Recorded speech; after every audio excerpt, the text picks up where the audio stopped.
రాజకీయ జన్మనిచ్చిన స్టేషన్ ఘన్పూర్ నియోజకవర్గాన్ని కడియం శ్రీహరి దోచుకుంటున్నాడని మాజీ డిప్యూటీ సీఎం తాటికొండ రాజయ్య మండిపడ్డారు. బీఆర్ఎస్ కార్యకర్తల కృషితో గెలిచిన కడియం శ్రీహరి వారిపైనే అక్రమ కేసులు బనాయిస్తున్నాడని నిప్పులు చెరిగారు. రాబోయే ఎన్నికల్లో స్టేషన్ ఘన్పూర్లో ఎగిరేది గులాబీ జెండా అని తేల్చి చెప్పారు.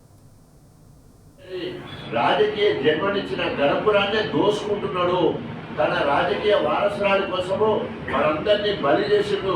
గెలిపించిన వాళ్ళు బీఆర్ఎస్ పార్టీకి సంబంధించిన గెలిపించిన వాళ్ళందరినీ జైలు మరి పోలీస్ స్టేషన్లో నిర్బంధించే కార్యక్రమం చేసింది. కాబట్టి ఆయనే నాకు టార్గెట్. తప్పకుండా రేపు గన్పూర్ మున్సిపాలిటీ పైన గులాబీ జెండా ఎగిరేయడం జరుగుతుందని చెప్పేసి ప్రజాస్వామ్యంలో నిరసనలు తెలియజేయడము రాజ్యాంగం కల్పించిన హక్కు, ప్రాథమిక హక్కు. ఇక ముందు ఎక్కడ మాత్రం సీరియస్ గా ఖండిస్తామని హెచ్చరిస్తూ, ఖండించడం కాకుండా అవసరమైన చట్టపరంగా కూడా పోలీసులను బాధ్యత చేస్తాం.